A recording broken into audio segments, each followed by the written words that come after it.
Salud. So will an openly pro-Russian, anti-EU, anti-NATO candidate win the Romanian presidential elections this Sunday on the 8th of December? That is what is possible looking at the opinion polls in Romania, and that would spell real trouble for Ukraine in its attempts to resist Russian aggression in the Russo-Ukrainian war, because up until now, Romania has been an ally of Ukraine and has supplied military aid as well as humanitarian aid to Ukraine, and of course political support on an EU and NATO level. Salud, привit. If you're new to the channel, my name is Connor Klein. I'm an expert in international relations, and I have been living in Ukraine on and off for many years before the invasion in 2022 by Russia.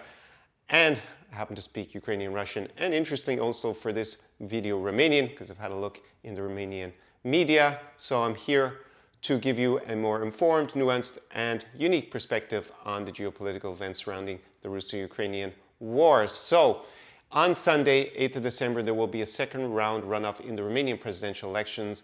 There was a shock in the first round when Călin Georgescu came from almost nowhere. He was polling at under 10% to come first in the Romanian presidential elections. First round, he did not get anywhere close to the 50% threshold, so there will be a runoff. The candidate who came in second place was also a surprise. She is Elena Lascon, and she is a center-right candidate.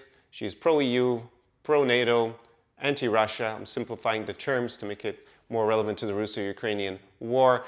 Georgescu is seen as a Romanian nationalist populist, and he had been in a previous party that is also of that ilk, Our, called Gold, but he had left it, and as I spoke in my video yesterday about the Romanian parliamentary election, which actually happened last week, and Our did pretty well. However, two smaller parties that featured former members of Our also entered the parliament with about 6 and 7% of the vote. They are kind of seen as even more pro-Russian. Actually, one of the leaders of those parties, SOS Romania, is banned from entering Ukraine. Such is the belief that they are pro-Russian, and actually, I mean, I guess de facto Russian age is the way they're considered by the Ukrainian government. But Georgescu finished first. Now he has the runoff. Looking at the opinion polls, there was a poll yesterday by Atlas Intel. It showed him at 47% and Lascon at 43%, so that's a 4 percentage point advantage. I'm filming this video on the Thursday before the election, and that is obviously very concerning from a Ukrainian point of view, because in an interview yesterday, just to clarify his positions, Georgescu stated that he is against any future aid to Ukraine, military aid to Ukraine by Romania. He wants to stop Ukrainian grain exports through Romania's Black Sea ports. He also doesn't want Romania to reach its NATO recommended spending levels, which are 2% of GDP. That's not actually a requirement. However, since 2014, Barack Obama negotiated with NATO members that they should aim to spend 2% of their GDP on defense. Each member state, Romania is a member of NATO. He is against that. The current government wants to actually go to 2.5%. And he made other statements questioning the effectiveness of EU spending, and basically having this very populist Romanian nationalist perspective, which basically Romania doesn't seem to need any of its allies anymore and should take money from everywhere. Is a bit of a strange interview from my point of view, but I think it clarifies that he is definitely anti-EU, anti-NATO, pro-Russian, and he is leading in the polls to become Romania's president. So that is extremely disconcerting from Ukraine's point of view. Romania has a long border with Ukraine on the western side of Ukraine, and it has up until now been a solid ally of Ukraine in the Russo-Ukrainian war since 2022 for sure, and they have been helping Ukraine with some military aid as well as political support, humanitarian aid, and they also have a US military base that's quite important in Romania, obviously being a member of NATO and it being there positioned near to, not so far from where the fighting is in the Russo-Ukrainian war. There was even closer earlier on when Russia controlled, say, Snake Island, which is just off the coast in front of Romania. Basically, it's also in front of Odessa. It's kind of between the two. So this is rather worrying. I looked at the opinion polls, and it's also surprising that when people were asked in this Atlas Intel poll whether they trust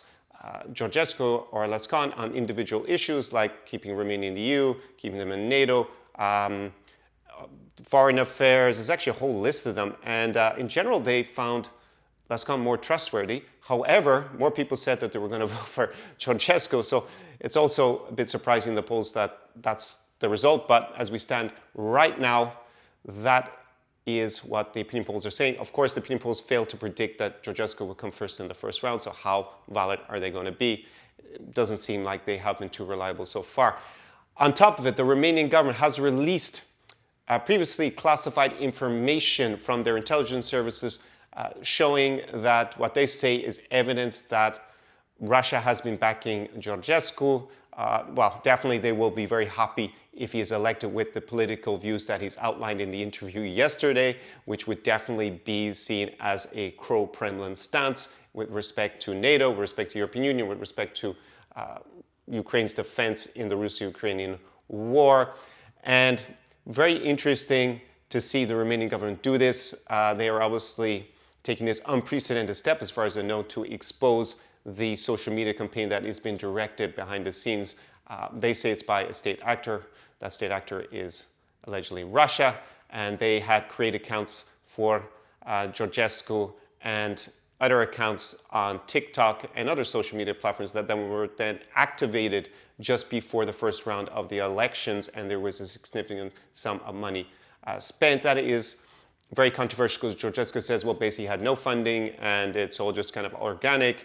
However, on my channel, which is a new channel about geopolitics, I have at the moment about 150 subscribers. When I made a video about, it's probably just over a week ago, after the first round of the presidential elections in Romania, I got just a slew of comments with defending Georgescu and spreading a pro-Kremlin take on what happened in the first round, saying he's just a Romanian national, he's not pro-Russia, not anti-EU, anti-NATO. Well, in the interview yesterday, he clearly demonstrated that he is all of those things, and it was interesting that my channel got so much attention in that particular video, because while a small channel, and why would even the YouTube algorithm be feeding it to people with those points of view? It's very strange, and allegedly in the intelligence, previously classified intelligence from the Romanian security services, it says that people were being paid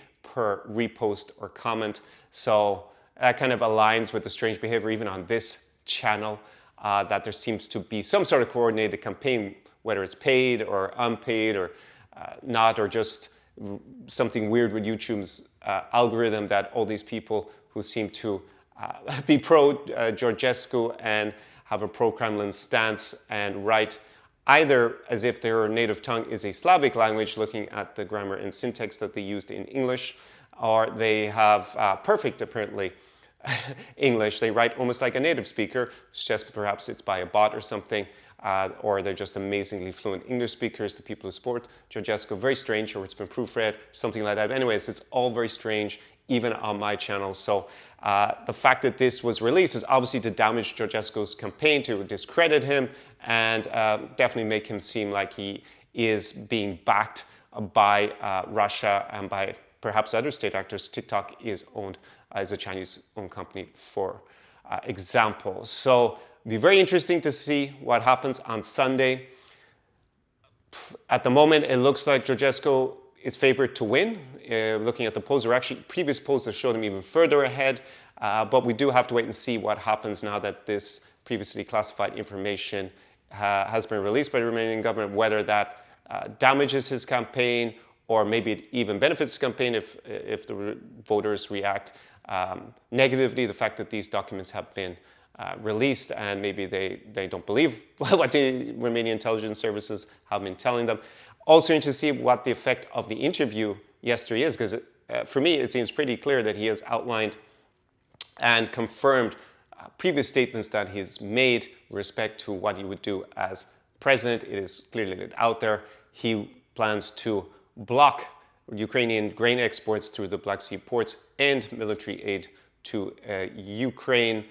And on top of that, he is looking for a quick end to the Russo-Ukrainian war, a quick ceasefire. No, it wouldn't end the war anyways, which is another normally pro-Kremlin talking point. And he has questioned the efficacy of EU aid and doesn't want Romania to meet its NATO spending suggestions, right? It's not actually a requirement, but the 2% threshold, he doesn't believe in that. So definitely it will be interesting, and if he does win, it will create a serious problem, not just for Ukraine on its western flank, but also for the European Union and for NATO. We could see a block of countries that are negative towards NATO and the EU and Ukraine, and very much more favorable to the Kremlin in Hungary, Slovakia, and potentially Romania, which are all countries in on the border with Ukraine. They all share a border with Ukraine. That would leave Ukraine with just Poland on its western borders that are in the EU and in NATO. That would be seen as still favorable to it. So I'm going to leave it at that. La rivedere, and I will see you in the next video.